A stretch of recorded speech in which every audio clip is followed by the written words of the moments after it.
में है बच्ची, और ये नरगिस है जो पूरे उत्तराखंड में 15वें स्थान पर आई है।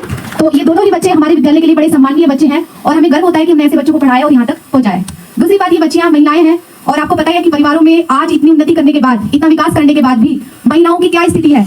उन्हें कहीं ना कहीं अपने ही लोगों से जूझना पड़ता है अपने विकास के लिए।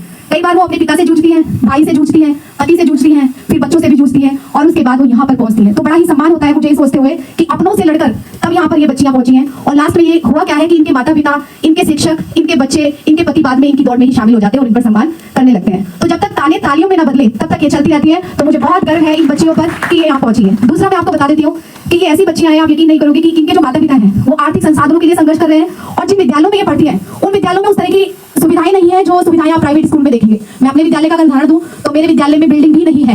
प्राथमिक विद्यालय के 3 कमरों में हमारे यहाँ जो है 6 से लेकर 12 की कक्षाएं चलती हैं। हमारी प्रधानाचार्य श्रीमती कमलेश पवार के द्वारा एक टीन शेड डाला गया है, क्योंकि पहले बरसात होती थी तो बच्चे भीग जाते थे। उसके बाद उस टीन शेड में 3 क्लासें हम बिठाते हैं और वहां पर एक एक बच्चे पर हमारा ये ध्यान होता है कि ये बच्चा किस परिवेश से है, इसके परिवार में इसके माता पिता दोनों हैं या ये सिंगल पेरेंट बच्चा है। इन चीजों का ध्यान होता है, कौन सा बच्चा किस बीमारी से, किस परिस्थिति से जूझ रहा है, हमें एक एक बच्चे की पूर्ण जानकारी रहती है। उसके बाद हम उन्हें जो है अधिगम कराते हैं, पढ़ाते हैं। तो मेरा आज इस मंच पर मैं आप सबको यही कहना चाहूंगी कि सबसे पहले हम, चाहे बच्चे के माता पिता हैं, पेरेंट्स हैं या कोई अधिकारी हैं, हम उनकी परिस्थितियों को समझें। सबसे पहले बेटी बचाओ या बेटी पढ़ाओ जो ये स्लोगन है, ये तभी अपने लक्ष्य को प्राप्त करेगा जब हम उस बारीकी को समझेंगे कि बच्चा किस परिस्थिति से आया है।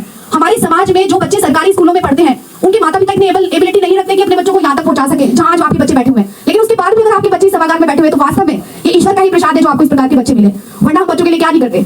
आप बच्चों के लिए कितनी सारी डिवाइस जुटाते हैं, कोचिंग लगाते हैं, दुनिया भर की फीस खर्च करते हैं, तभी बच्चे ये अचीवमेंट नहीं कर पाते जो आज यहाँ पे बैठे हुए बच्चे कर रहे हैं। तो मुझे तो अपने बच्चों से ज्यादा स्नेह इन बच्चों से होता है, क्योंकि समाज ने कहीं ना कहीं किसी ना किसी तरह से इन बच्चों को तिरस्कृत कर दिया था। इसलिए आज कौन बच्चा, मैं कह रही हूँ गवर्नमेंट जो एम्प्लॉयर है वो अपने बच्चों को गवर्नमेंट स्कूल में पढ़ाने के लिए तैयार नहीं है। कारण क्योंकि उसे पता है वहाँ परिस्थितियां है नहीं, उसके बाद भी ये बच्चे पढ़ रहे हैं, सीख रहे हैं और इतना अचीव कर रहे हैं, तो बहुत बड़ी बात है। और सबसे अच्छी बात है उन लोगों के लिए जो इन्हें सम्मान भी दे रहे हैं, यानी उन्हें पता है इनके अचीवमेंट के बारे में और इनकी परिस्थितियों के बारे में, उसके बाद यहाँ तक पहुंचे, तो उनको सम्मान देकर जो आपने उनका साहस बढ़ाया है और आगे आने वाले बच्चों के लिए आपने एक मोटिवेशनल जो एक कह सकते हैं एक डगर बनाई है। तो ये जो सभागार आज थोड़ा खाली है, मुझे उम्मीद है कि आने वाले वर्षों में और बढ़ जाएगा, बहुत सारे बच्चे हमारे उत्तराखंड के यहाँ पर होंगे और ऐसे कई मंचों पर होंगे। तो इसी आशा के साथ मैं आप सबको धन्यवाद देती हूँ और उम्मीद करती हूँ कि जो बालिकाएं हमारे समाज की, जो एक आंदोलन चल रहा है बहुत सालों से कि लड़कियां अपनी स्थिति को बनाने के लिए संघर्ष कर रही हैं, वो कभी ना कभी अपने उस शिखर पर पहुंचेगी जहां उन्हें बराबरी मिलेगी समाज में, परिवार में। जब वो आर्थिक रूप से समर्थ हो जाएंगी, वो हर तरह से समर्थ हो जाएंगी। धन्यवाद।